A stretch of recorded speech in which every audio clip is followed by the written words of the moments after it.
In the previous exercise, we talked about how we could export data to a CSV file. In this guide, we're going to go in the opposite direction, and we're actually going to see how we can take data from a CSV file and then how we can parse it and turn it into a collection we can actually work with.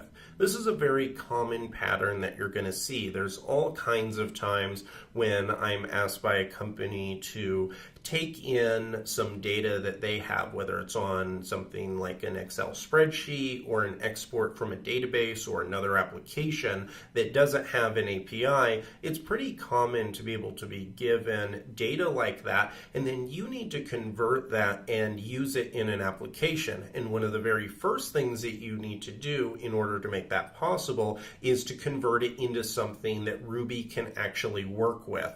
So for example, what we want our final data to look like is something like this right here, where we have a name, title, and email, and this is going to be the header element, and then each one of these are going to be rows. So the first row is going to be Darth Vader, CEO, and then his email, and then the next element is going to be Luke, and third one's going to be Kylo Ren. So what this is going to be is you can think of a traditional spreadsheet, and we can take a look at what this actually looks like right here. So if I open up the Excel file, you can see that the system is supposed to take a file that is in the support directory for this system. So if you open up the code repo, you will see a directory called support, and you're going to see a file inside of that called crm.csv. This is a file that you can open up in Excel just like any other spreadsheet. I'm going to pull it open right here, and you can see that this is what the file looks like. Now if I pull this to the side and pull it down here a little bit, you can see that each one of these items is going to map to an element in the array. So right here we're going to have the name, title, and email. That's going to be the first element in the array.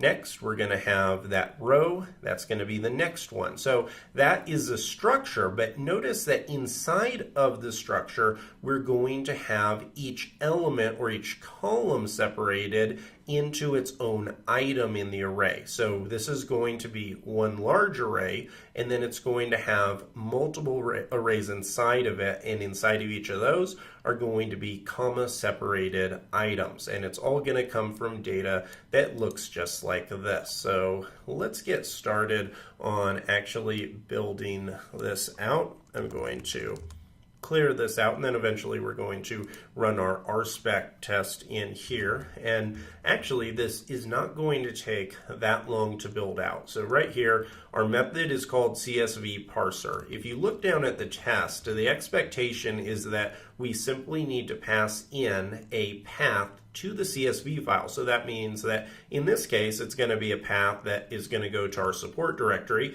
This also could be something like pulling down a CSV file from a server or anything. It should be able to take in any kind of path and then parse the data. So that's the first argument, is the file path.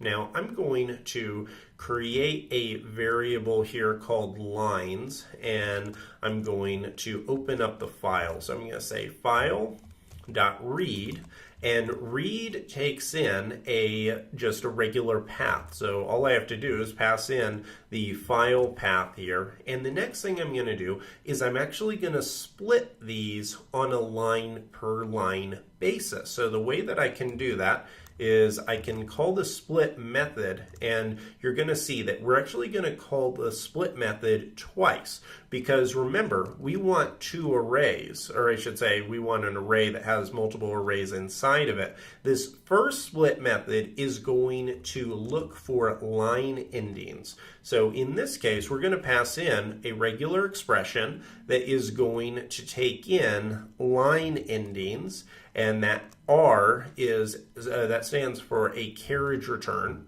So it's going to split those up, and all that means is that this component here with this split, this means that every single row is going to be its own element, because it's going to find this CSV file, it's going to read it in, and then it's going to go and look for a line.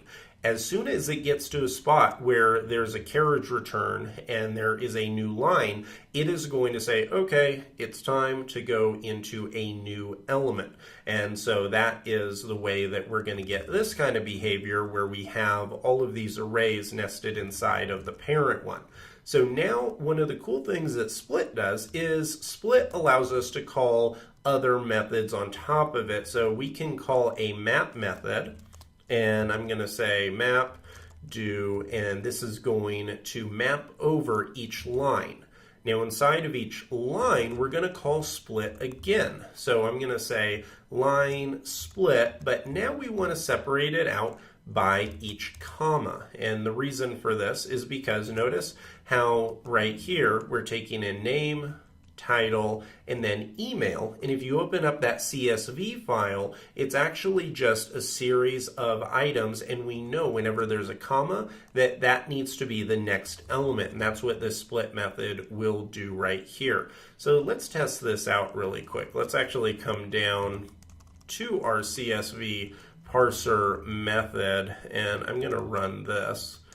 So I'm going to call CSV parser, run this here, and now we should get an array that looks exactly like the final data one. And yep, look at that, right on line 16 there at the end, you can see that we have a final array. It went through the data, it pulled in the top row as a header, then each one underneath it. So that's perfect. If we were pulling this in for some type of a script or something like that, now that we have access to all that, we'd be able to simply pull it down and put it in a database, use it, show it in an application, anything that we need to do.